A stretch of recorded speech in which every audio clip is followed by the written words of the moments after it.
Well, thanks everyone. It's a real honor, and I hope I can, at the very least, help a few people avoid worrying about the U.S. election for another hour or so. So 444 years ago, we had a very different idea about how the universe worked.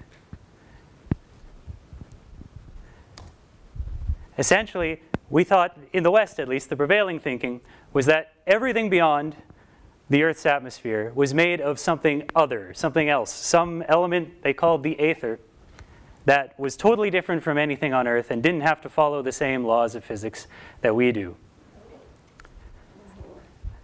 The stars were thought to be embedded in some giant celestial sphere, hollow with the Earth at its center. And around the Earth, it was thought that the sun and the planets moved in complicated systems of epicycles, circles moving on circles, moving forever like clockwork around the Earth. And the key word is really forever, because in this model of the universe, nothing ever changed. Until in early November 1572, something did change. A new star appeared in the northern hemisphere that briefly rivaled Venus in brightness before gradually fading over the course of the next 2 years in the constellation Cassiopeia. Now, many astronomers at the time observed this and dismissed it as some atmospheric phenomenon, as they did for comets and various other transient phenomena in the night sky. But one astronomer working in Denmark at the time, Tycho Brahe, or Tycho Brahe, or various other variants, made very careful, very precise measurements of the position of that object, which he called a nova stella, a new star in Latin. Night after night, and with a little deductive reasoning, he determined that this was not some, I don't know, swamp gas or something like that. This is a genuine astronomical event. The night sky does change. We now know that this object that Tycho spent his nights staring at in 1572 was in fact a supernova, the tremendous explosion of a dead star. We also now know that these events are relatively common in the universe. They play an important role in shaping the interstellar medium, the gas in between the stars out of which new stars form, and an absolutely vital role in enriching that gas with heavy elements. The iron in your blood was born in the explosion of a dead star. The lead in a bullet is the remnant of a supernova. But before we could find out about all of that, we had to start thinking critically about the universe and our place in it.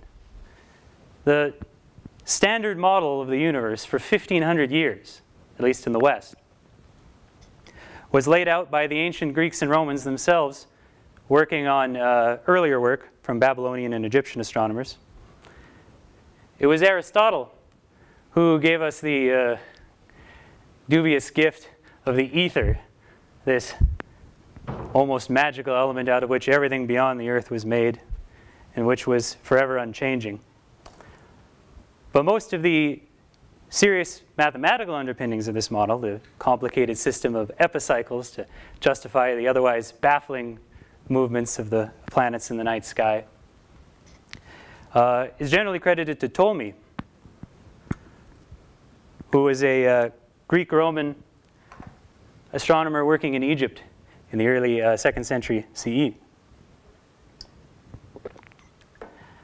Now, Ptolemy is often credited with inventing this system, but actually it's almost entirely due to another Greek astronomer, Hipparchus, as well as the work of earlier Babylonian astronomers. But his textbook, the Almagest, was just that, a textbook. He did such a good job of compiling everything that people stopped bothering to copy anyone else's work. Remember, this was before printing presses. We had to manually copy everything out. Another reason that the Ptolemaic system, as it came to be called, probably became so popular is actually because of his last name. Ptolemy was a relatively common name, it turns out, in ancient Greece, but in particular, it was the name of the ruling family in Egypt between, from the time of Alexander the Great up until the Roman conquest. Cleopatra was a Ptolemy. Now, Claudius told me the current thinking has had nothing to do with this family, but the name stuck. The name stuck out. And for centuries afterwards, people referred to it as King Ptolemy's standard model. Now, we don't know how many people in the intervening many, many centuries, 1,400 years, questioned this Earth-centered, forever fixed universe. We know there were definitely a few. Aristarchus of Samos was a contemporary of the ancient Greeks. And he proposed a heliocentric, sun-centered universe. However, the only reason we know about Aristarchus is a footnote in someone else's book. And most records from this time are completely lost. Almost the same thing even happened to old Nicholas Copernicus, 1,400 years later. Although he was already a respected astronomer working in Poland, he was very hesitant when he first realized just how much simpler the motion of the planets became if you consider that the Earth is moving too and everything rotates around the sun. He was very hesitant, though, to publish this. Because, of course, the Earth is at the center of the solar system, and it says so in the Bible. In the end, what finally convinced him is he actually decided to offer a sacrificial student first, who published sort of a teaser publication, kind of a trailer, if you will, suggesting that a much more complete theory was coming from Copernicus. And when nobody burned him at the stake, Copernicus decided, well, okay, all right, let's maybe it's okay if we publish this. So they rushed this out to get it done actually as Copernicus became ill and was on his deathbed. It's rumored that shortly before he died, he got the first printed copy of his on the revolutions of the celestial spheres, where he outlined his sun-centered solar system, but there's no way to know if that was really how it went down. That said, an important thing to remember is at the time, it was very hard. You couldn't really say that there was any conclusive evidence yet that this model was actually the case. It was just a lot simpler to put the sun at the center of the solar system than to put the Earth. You didn't need to invoke all of these circles moving within circles that the planets orbited on. The final proof would come later with Johannes Kepler and a theoretical work and Galileo Galilei's observations, as well as Newton giving the theoretical underpinning the theory of gravity. So Copernicus died in 1543. 3 years later, this is the world that Tycho Brahe was born into. Or actually, he would have been named when he was first born something, and I'm going to offend any Danes in the audience, but I'm going to try. Tycho Brahe. It's not easy. I guess Tycho didn't think it was either, because he changed his name to the Latin form, as was the style at the time. Now, the world Tycho was born into was also one where society was completely dominated by feudalism and ideas of nobility. But in the first big lucky break for Tycho, of many, he happened to be born into that nobility. In fact, into one of the most highly influential, wealthy, and noble families in Denmark. Many of his cousins on both sides of the family were famous warrior heroes of Denmark. Tycho didn't turn out to be very good at fighting, and we'll get to that in a minute. But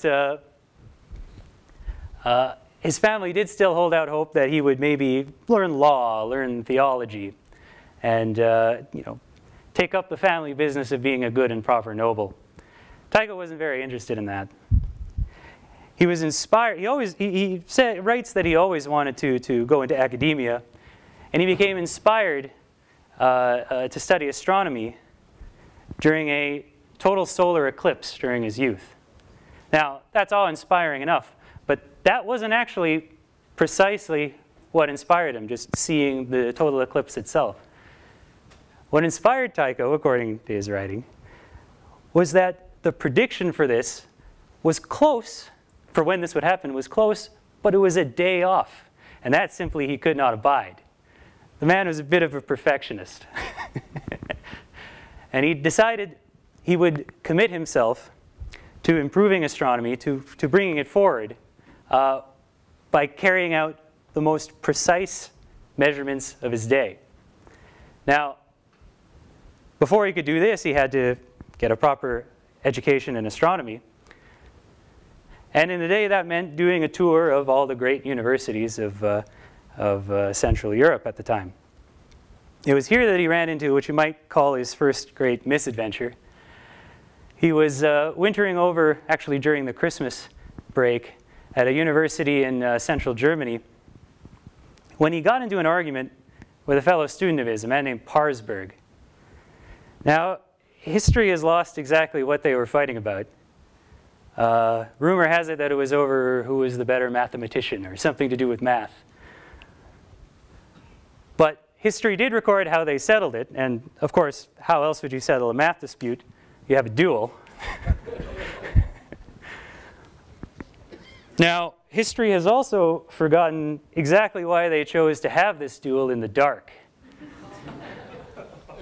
But one thing we know for certain is that Tycho definitely lost his nose. Now, you might say that's a very unfortunate turn of events, and it is, no doubt. But given that, fortunately, he happened to lose his nose in probably the best place to lose your nose in Renaissance Europe, a university campus with a remarkably forward-thinking medical faculty. That said, he had to go the rest of his life with a brass nose that he had to keep pasted to his face. However, Tycho wasn't apparently too sour about it. Actually, he ended up becoming good friends with Parsberg. Parsberg even ended up marrying one of his cousins. Parsberg was himself one of Tycho's cousins, but that was okay back then, I guess.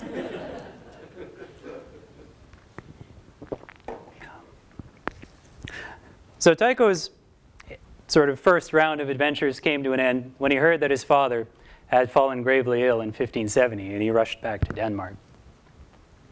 Otto Brahe died later the next year in May 1571. Now Tycho was obviously, or at least presumably, heartbroken by this, but at the same time, he inherited a vast fortune. And of course, he did the sensible thing with this. He immediately plowed all of that money into a new observatory, his first, at the Abbey at Heravad, with the help of his Uncle Steen. It was also during this year that he fell in love with Kirsten Jorgensdatter.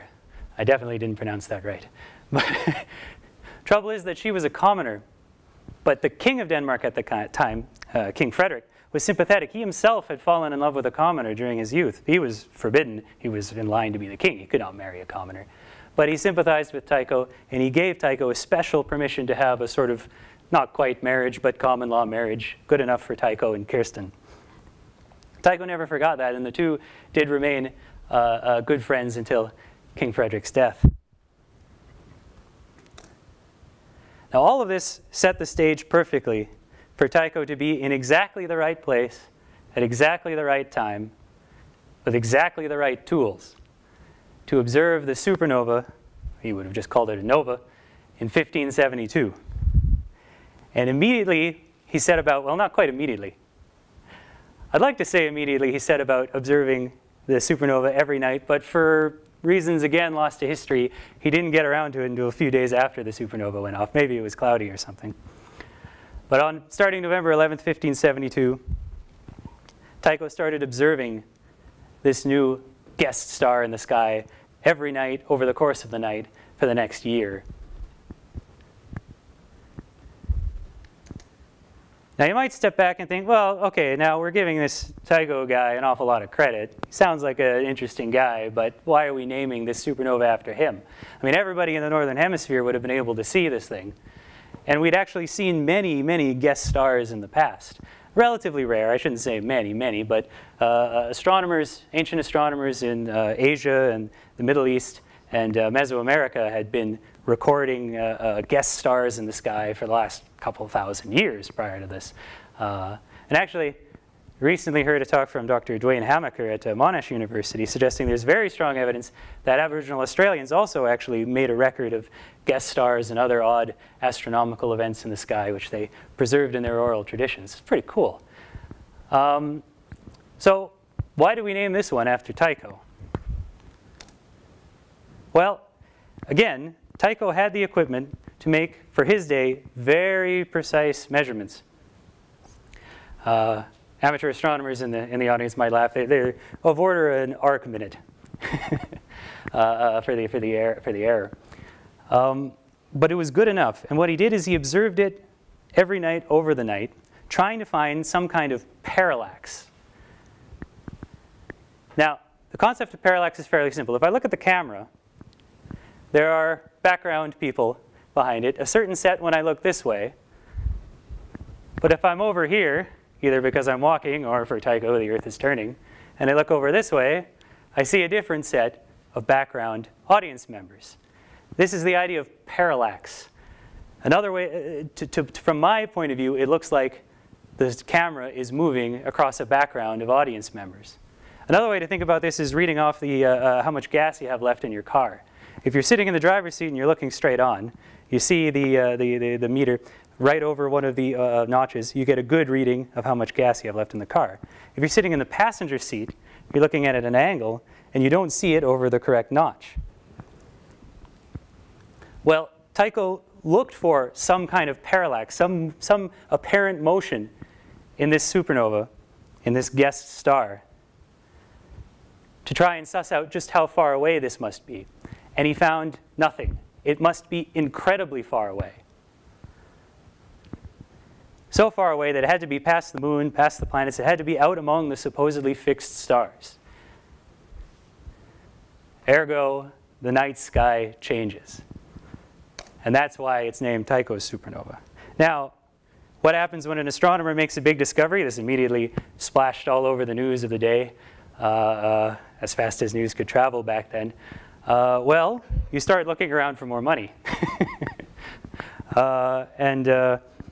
King Frederick, fearing that Tycho would take his business elsewhere if he didn't, decided to, and King Frederick was also a friend of Tycho, decided to offer him an island all to himself, to build a castle dedicated exclusively to the study of astronomy. The island of Fven in the sea in between Denmark and Sweden. Now, the main object of this Uraniborg, as he called it, was to study astronomy. But he did carry out a number of other experiments. The usual fiddling around with alchemy, trying to make gold out of various things, and a few weirder things. One of the weirder experiments that Tycho tried to do was he tried to tame moose, which is really remarkable. A couple of things about moose, elk as they're called in Europe. One, the plural of moose is moose, not mooses or meese. This comes up where I come from. And two, they're not known for being especially friendly individuals, contrary to what you might guess from the old Rocky and Bullwinkle show. But he tried to tame a moose, and tame a moose he actually did. One, anyway. He was very proud of this. He wrote to all of his friends about it. One of them was very anxious to see it. A noble in another country, I forget his name, and wrote to him incessantly, please, you got to let me see it. And Tycho said, oh, yeah, just come down, just in a few months' time. Only to eventually disappoint him and say, I'm sorry, the moose has died. What happened? Well, the poor thing, it wasn't the most enlightened era in some regards. And well, they'd been feeding it a lot of beer. And this is really terrible, but it fell down the stairs.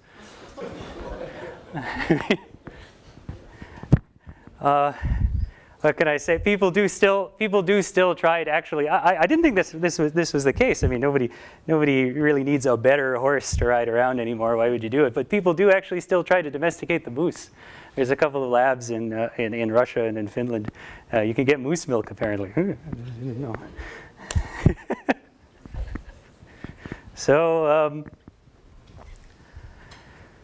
So Tycho went on carrying out ever more great discoveries, demonstrating, for instance, that comets were absolutely also astrophysical or astronomical phenomenon, not atmospheric effects. That they really did happen outside of the moon's orbit. And with continued success, just like astronomers today, he kept getting more funding, building ever bigger instruments.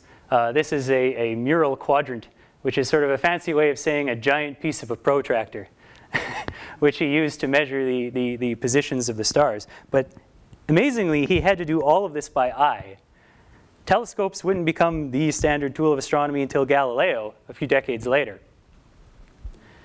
He was the last of the great astronomers to do everything with his own eyes. Now, just to put today's astronomy funding in perspective, at its peak, King Frederick and the Danish crown was spending about 1% of their total revenue per year on astronomy. And not just on astronomy, but on Tycho Brahe's lab. Can you imagine what we could do?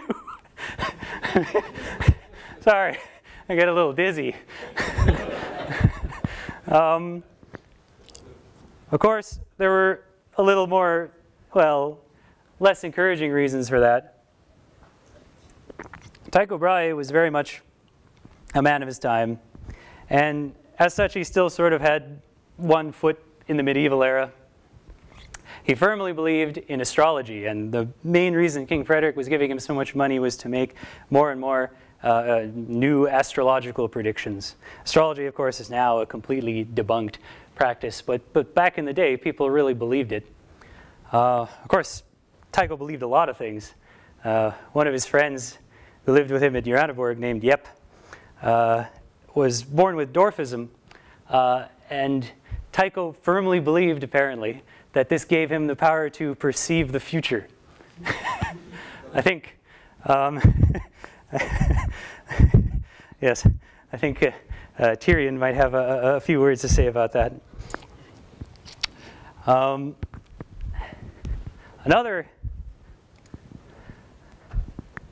Another example of how he was very much a man of his time, and this is amazing because the chief achievement of Tycho's career was knocking down one of the big pillars of the ancient astronomy, that the sky was permanent and fixed, that nothing ever happened. And yet he could not bring himself to give up on the other great pillar, that the Earth was the center of the solar system and of the universe, as they perceived it. He came up with this very convoluted model called the Tychonic model, where, okay, the other planets, they all revolve around the sun, fine, but the sun still revolves around the Earth, for some reason. Not a lot of people in his community particularly believed it, least of all his assistant, Johannes Kepler, who would, of course, have his own supernova a few years later, and devised Kepler's laws of planetary motion, the actual laws which govern how the planets move about the sun. To devise those laws, he actually desperately needed Tycho's data. He didn't like Tycho's idea about how the solar system worked, but he very much respected Tycho's abilities as an observer. But, it's thought that Tycho kind of suspected this and didn't particularly feel thrilled about Kepler using his own data to prove his theory wrong. So he actually kept most of it secret from Kepler. Kepler kind of eventually admitted many, many years later that he waited till Tycho died and then, kind of stole all the data.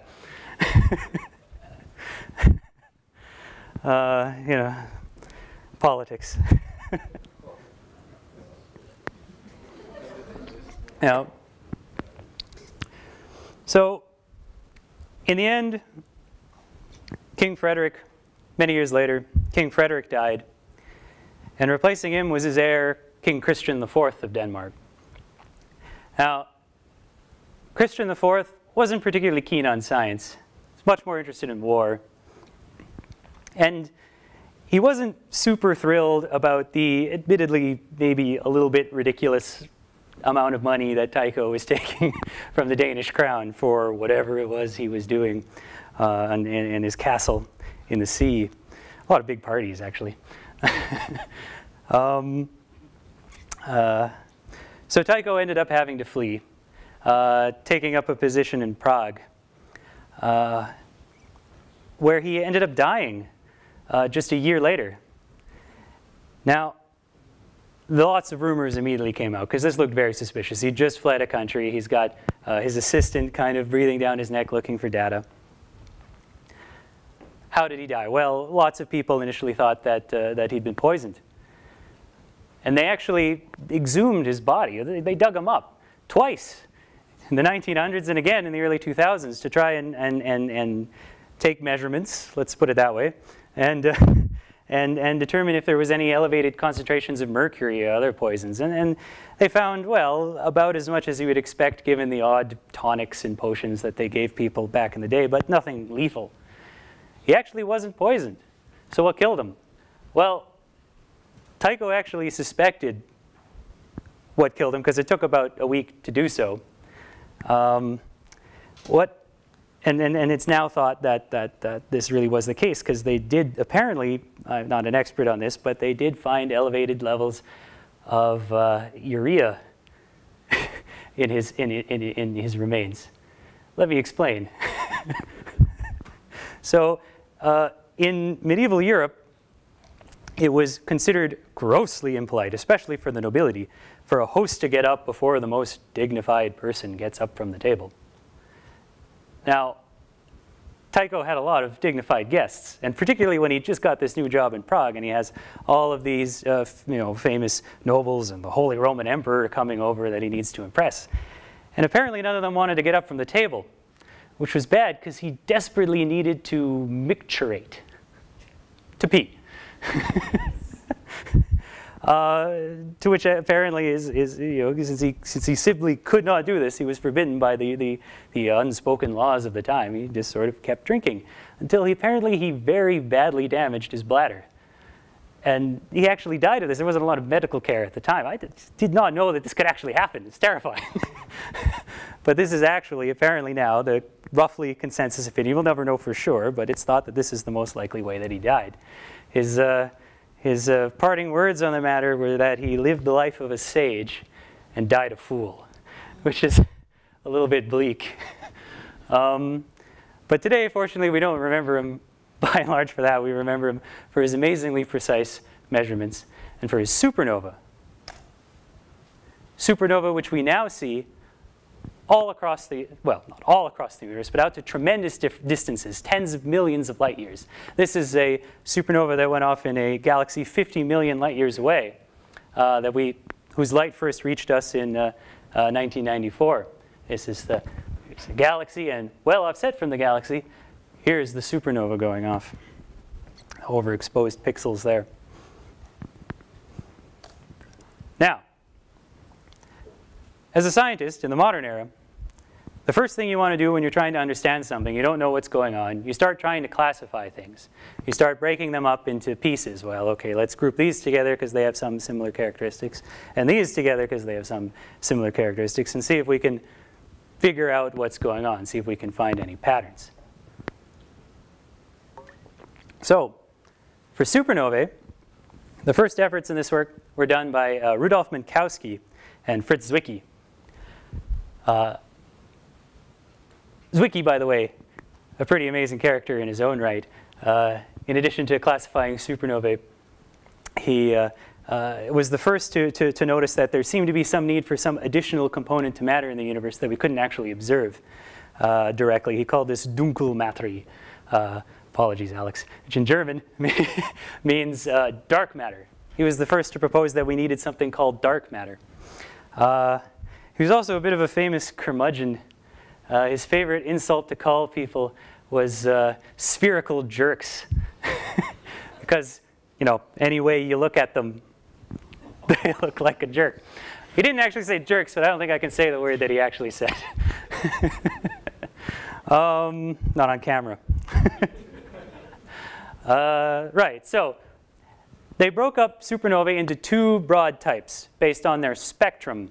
This is sort of if you take light and break it up into how much is coming in at any given wavelength, any given specific color, as it were. And if you do this, you can also look for particular signatures. We call them absorption and emission lines of particular elements. And what they found was that for type 1 supernovae, they grouped in all of those supernovae for which there seemed to be absolutely no evidence of hydrogen in their spectra. Now that's weird because hydrogen is the most common element in the universe. So that needs some explaining. We'll get back to that. For type 1As in particular, they saw no hydrogen, but lots and lots of silicon. And type 2 at the time were sort of a catch-all where you had a variety of different light curves, how the total light varies as a function of time. And they all showed plenty of hydrogen. And as I said before, we can measure the elements spat out by these supernovae and compare also with theoretical models. And we see that supernovae are tremendously important in the production of heavy elements in the universe. Next time you nick yourself on a piece of paper, have a look at a bit of supernova remnant.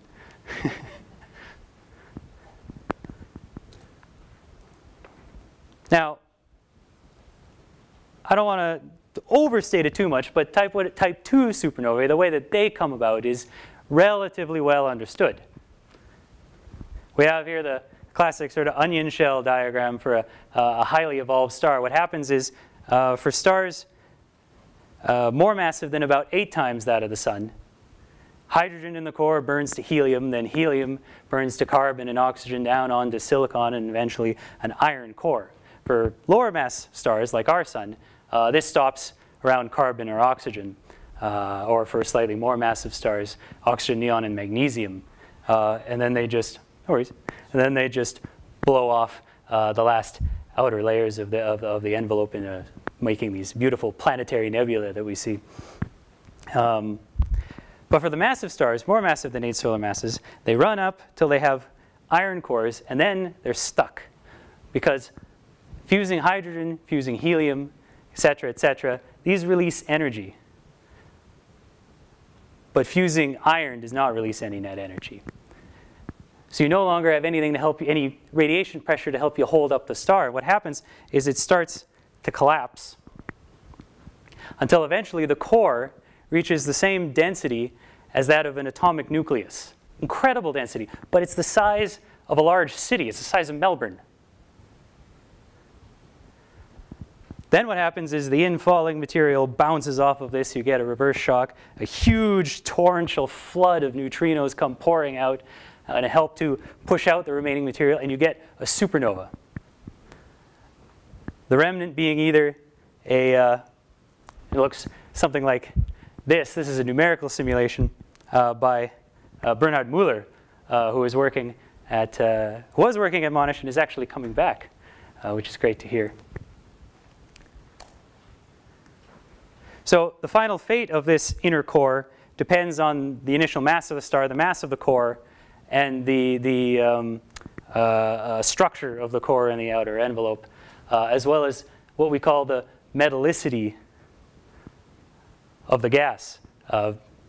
Basically, anything heavier than hydrogen and helium, astronomers kind of group together into a metal. And the metallicity is then the concentration of all of these things heavier than hydrogen and helium. This is a very popularly cited diagram by Alexander Heger, director of the Monash Center for Astrophysics here at Monash. And you see it breaks it up into different fates, black holes, neutron stars, and the types of supernovae that they will form. Type 2s and some type 1s, type 1b and type 1c. These are known to follow a similar mechanism to core collapse supernovae, except they've blown off their outer layers of hydrogen and helium, respectively. So this might seem like we've got type 2s and even some type 1s all figured out. But then something happened, and I'm going to make some of the astronomers in the audience feel rather old. But 2 months after I was born, supernova 1987A went off in the Large Magellanic Cloud, nearby satellite galaxy of the Milky Way. You can actually see it pretty good in the southern sky here around this time of year, if I'm not mistaken. Now, when this went up, this was tremendous news. And finally, we could get up-close constraints on the progenitor of a core collapse supernova, a type 2 supernova. Progenitor is just a fancy word for saying the thing that will become another thing. In this case, the star that will eventually go supernova. Problem is that every model we had for how a type 2 supernova should come about at the time suggested that what you would expect is a really red, bloated star, you know, a massive star on its last legs right before death. And what they found instead, when they did find the progenitor, was a blue star, which is a bit awkward. So one of the main models for how this might have come about is actually through interacting with some other stellar companion in a binary system. We'll get back to those in a bit later. Lots of people are working on this model in the last 20-odd years. Natasha Ivanova in the top left, and Philip Podsolowski. Natasha is my master's supervisor, actually, back in Canada. And nowadays, much of the work is being done right now at Monash by Alexander Heger, is a student of Theorem Menon, as well as Bernhard Muller, who will be coming here shortly, as I said. Okay, so that's sort of a flavor of what's going on with type 2 supernovae. But what about Tycho's supernova? What kind of supernova was that? Well, we actually know now, and we know for sure, that it was a type 1 supernova. And not just any, a type 1a. Now, these things are classified by their spectra. So how could we know for sure? Well, this, I think, is really cool. So you have a supernova. It explodes, in this case, 7,500 light years away.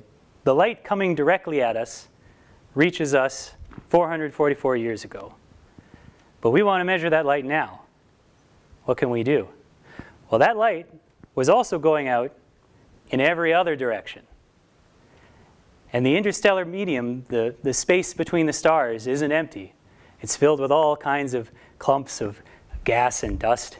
And we can look at just the right distance away from where the supernova originated for a clump of dust that is reflecting some of that light in every which direction, including back towards us. The light will have to travel the time it takes to get to that clump of dust and then back towards us. So we can actually observe we call it the light echo of a long exploded supernova remnant. In doing this, we measured the spectrum. We actually showed, yes, it does have not just an absence of hydrogen, but these very pronounced absorption lines from silicon. It really was a type 1a supernova. And the shock, the expanding shock wave from this supernova is still influencing the nearest surrounding interstellar medium, expanding out, punching a big hole in the ISM. This is and it's heating the gas up to incredible temperatures. This is an X-ray image of the gas, the expanding shock, heated up to temperatures of 10 to the 7, 10 to the 8 degrees. It's amazing. But the really cool thing about type 1a supernovae, one of the really cool things, there's lots, I think, is that if you line them all up the same distance away, they will, with a reasonably small scatter, all look to be about as bright. They all have, we say, roughly similar intrinsic luminosities. That means if I look at a supernova and I see the spectrum, the distribution of energy at different wavelengths in the light, and I see that it's definitely a type 1a, and I see that it's I measure some flux of light from it, I know that primarily the only difference between that supernova and another supernova is the distances, relative distances between the two. That means that I can use these to measure distances out to millions, tens of millions, even more, of light years. It's a lot easier than stretching out a ruler, right? Or a piece of string, sure. Now, I said that there's some scatter in this. It turns out, very conveniently, that nature provides us with a workaround for this, in that their peak brightness is correlated with how long it takes for their light to decline away to nothing, for them to fade. This is called the Phillips relation, although scientists in the US and the Soviet Union had been trying to come up with some version of this that could work for years. Finally, Mark Phillips in the early 90s came up with sort of the definitive version. This is not the definitive version, but Mark Phillips' doodle of roughly how it should work. Now, using this, we were able to measure distances out to on cosmological scales. And measuring the redshifts, we were also able to measure the velocities of these things moving away from us, it turns out, because the universe is expanding. And what we found out was that the universe was not only, we knew that the universe was expanding since Edwin Hubble back in the early 20th century. But what we found out was that the universe's expansion was actually accelerating. It was picking up speed, blowing apart faster and faster. This is an amazing discovery. So amazing that it was awarded the Nobel Prize. Saul Perlmutter, Adam Rees, and Brian Schmidt, who's at the Australian National University now. This is a really amazing discovery because it turns out this means that a big chunk of the energy density of the universe has to be in some mysterious thing called dark energy that we don't yet understand. But we want to. So we're trying to constrain it now and one of the ways we're doing this is by looking at lots and lots and lots of supernovae to try and get good statistical samples. On the bottom, this is a telescope involved in the Dark Energy Survey, which is ongoing, and up top is the logo for the Large Synoptic Survey telescope. These hope to pick up thousands and thousands of supernovae. Now, I've talked a lot about type 1As, but one thing I haven't talked about: what actually is a type 1A supernova? We talked a lot about where type 2s come from. What about type 1As?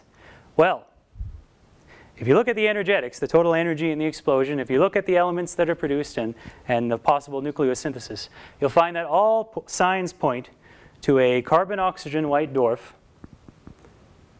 something like what eventually will be the remnant of the sun, although more massive. The white dwarf would have to be about 1.4 solar masses in most cases, which for some reason decides to explode. And the problem is, we're not really sure why that would happen. We have a lot of ideas, but in principle, like I said before, I mean, it's just sort of a white dwarf ought to be just a hot rock of leftover bits of nucleosynthesis from the prior stellar evolution. It should be happy to sit and cool for the next many, many billions of years, no problem. Why do they explode? Well, yes, left to their own devices, white dwarfs are, dare I say, a little bit boring. But half of the stars in the Milky Way are not on their own. They're not left to their own devices. They have some binary stellar companion. Most solar systems, if you will, have two suns. This is a lot more common than we think, than you might think. Now what happens is, if you imagine the gravitational attraction from one star and the gravitational attraction from the other, there must be some point between them where they're roughly balanced. And if one star expands for whatever reason to fill out to that point, the Roche radius, or we call it, when in the volume, the corresponding volume, we call the Roche lobe, then what will happen is matter spills over from the one star onto the other. Now this is one of the main ideas for how you might get a type 1A supernova. You have a white dwarf in a binary with some main sequence like our sun, or a red giant companion, more evolved. And what happens is it fills its Roche lobe and matter begins spilling over onto the companion, the white dwarf. And it starts to process this accreted material through nuclear burning. It wakes up again, you know, almost like the core of an AGB star. And what that means is this is going to be an extremely bright and extremely hot object. for, we think, something on the order of 100,000 to 1,000,000 years, before eventually growing to the point where it reaches something called the Chandrasekhar mass, the maximum stable mass that it can hold itself up against gravity.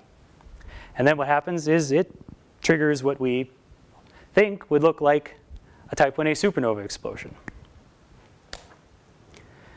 The other idea is to have a binary comprised of two white dwarfs. Now, you might think you put two white dwarfs in a binary, what's that going to do that one white dwarf on its own and another on its own wouldn't do.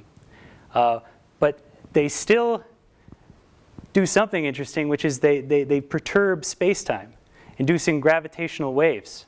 And this bleeds energy and angular momentum out of the system, drawing them in to a closer and closer orbit until they will eventually in-spiral and merge, producing, again, something that we think should look like a Type 1a supernova. Now, the problem is we're not really sure which ones work. Maybe only one does. Maybe both do, but only in some instances one and in some instances the other. So we're trying now to suss out what the, again, progenitors, what the stars that actually make these Type 1a supernovae could be. Now, one way is to say, okay, if it's the accretion idea, called a single degenerate model, then when the white dwarf explodes, there should be some companion. That's going to get blown off, and we should see some star that's enriched in metals and flying off at an unusually high velocity near the scene of the crime. And for a while, we really thought we found one in the vicinity of Tycho supernova remnant. Pilar Ruiz Lapuente, now at the University of Barcelona, and her collaborators went searching through all of the stars near the center of Tycho's supernova remnant. And they found one, Tycho G, after cycling through A, B, C, D, that was traveling about 4 times as fast as any other star in its neighborhood, and with about 3 times as many metals as any other star in its neighborhood. Looked like a pretty good candidate. Unfortunately, later observations ended up showing that this object is probably just a little bit too far away, given the velocity it's moving at, to have actually been anywhere near the center of the explosion at the time that Tycho's supernova went off. But that's okay, because that's science. This is exactly the kind of careful, precise measurements that Tycho would have been proud of.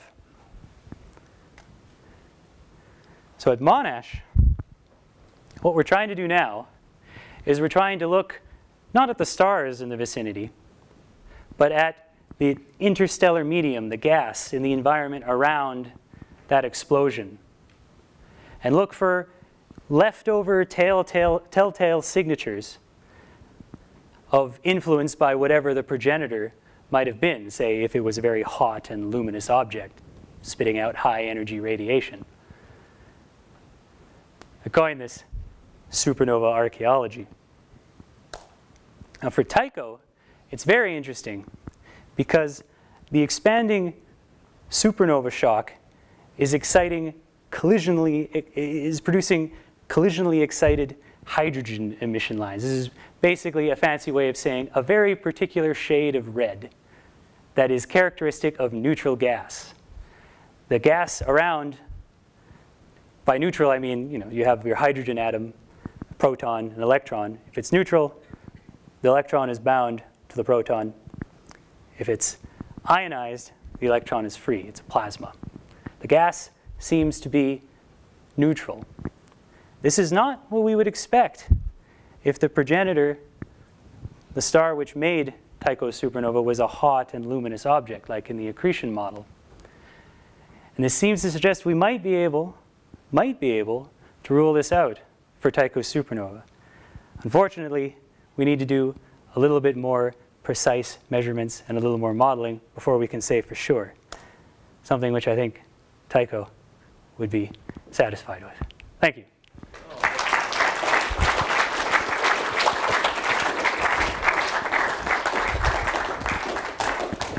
You mentioned the standard luminosity of the one-eye. Now recently there's been considerable doubts whether all one-eyes have the same luminosity, and equally, Chandrasekhar limit has now been extended. Can you comment on that? Yeah, so absolutely. So I gave just sort of the simplest vanilla picture. So in actual fact, there is, even beyond what can be calibrated with the Phillips relation, there are a lot of other sources of scatter. It looks like things like the metallicity and the host galaxy, whether it was a spiral galaxy or an elliptical galaxy, the environment that these supernovae are born in does seem to play some subtle role on this. And there are ways there do also seem to be supernovae that have been able to exceed the Chandrasekhar mass. This would be natural if you're always merging two white dwarfs. There are convoluted ways I'm not going to get into. You might be able to do it with the accretion mode.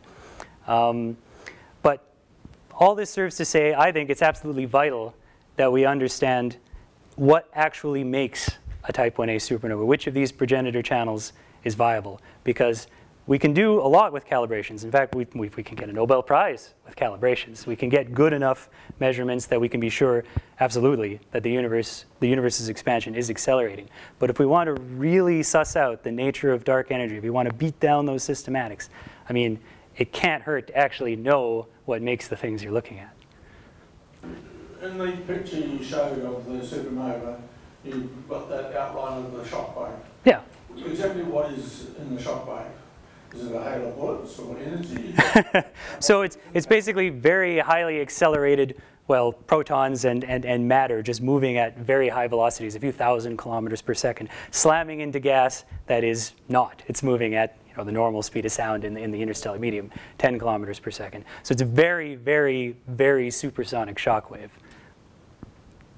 What size is the Tycho supernova expanded to in 444? So it depends a little, well, so this is always a little modulo exactly how far away it is, which is uncertain. But it looks to be about, I guess, 20 light years-ish across. I was thinking parsecs, but yeah. Can I just ask one other question? Yeah. I didn't quite understand. I didn't understand that light echo thing, because you're saying that helped to see the light or something from behind. But I mean, it's got to travel for that long to the dust, and for that long to get back. I can't see how. Okay. I'll walk it out. I'll walk it out because it's easier if I do that. So so first off, the supernova explodes. Some light is just going in this direction. Until 444 years later, it reaches Earth, right? But at the same time, light was moving out in every other direction, including this way, let's say, where there happens to be a dust cloud. And if we find a dust cloud at just the right distance, the corresponding light travel time will allow you, let me think of the best way to put it, will be such that you get to the dust, you get reflected off the dust, and get to Earth 444 years later. Does that make sense? Yeah, but how does that help? Well, so then we can actually see the light from when the supernova first went off. Not the light now, but the light back when so we can actually measure what it looked like when it first exploded. If Tycho had had a modern telescope, he would have seen what we were able to see in 2008. So then we can actually get, remember, the way that we find the type is from looking for these features in the spectrum. So particular telltale signs of different metals, for instance. So a signature of silicon-2. To do that, we actually need to see the light from when it first went off. So you're seeing older light. Yeah, exactly. The distance to the dust and then the distance. Exactly. The white dwarf star you said it can explode anywhere between 100,000 and 1 billion years. Is that white star spinning? Yeah, so At that time, and the mass that gets added, does that increase its spin or slow it down? And would that affect when it blows up? that's actually a major outstanding question, is can white dwarfs spin up while they're accreting? Because you'd think so. It's going to have some angular momentum. It's not actually exploding while it's accreting. It's just burning until it builds up to a certain mass and then explodes. But what's happening is, you would think, okay, the matter that it's accreting has some angular momentum that's going to kick it up to a higher spin. trouble is that other accreting white dwarfs that we know that haven't blown up yet, but they are accreting white dwarfs, don't look particularly spun up. This might have to do with the fact that these sometimes in certain accretion regimes blow off novae, not supernovae, but novae, where just a thin shell explodes off. And this could act as a brake that kind of helps slow down the spin. But if it could spin up really fast, that would be one way that you could get a really greater than Chandrasekhar mass white dwarf, because the rotation helps to hold it up against collapse. The neutral hydrogen at the end that you observed, is that emitted from the supernova, or is that the interstellar medium? No, so this seems like it has to be some part of the interstellar medium, is the simple answer. It's far away from the expanding shock front, and it doesn't have any of the characteristics of an outflowing wind, things like that.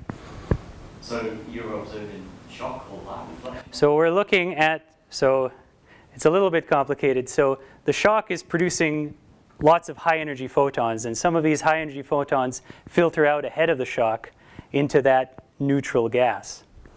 And what happens is that ionizes some of the gas and produces emission lines that we can observe. But there's also collisionally excited lines and so forth. Because it has some actually reasonably high temperature. But modeling that emission, it looks like before the shock came along, it must have had to have been almost entirely neutral, like 80% neutral. So if the thing that made the supernova was extremely hot, extremely luminous, if it was making lots and lots of high energy photons, there should not be a lot of neutral gas around. Yeah. It says measurements are very accurate. Mm-hmm. Are his magnitude measurements accurate enough to say it actually fits a type 1 light curve compared to, say, type 2? Well, no, not really. I don't know how it's okay because we have the spectrum now. Sure, so I was just curious if you could see it from his light curve. Actually. Yeah, I was looking into it a little bit, and my informed scientific opinion is meh. Okay, I'd like to thank you again. That's all questions. Thank you. Gift. Be careful with the bladder if you... Yes. Thank you. Thank you all for coming.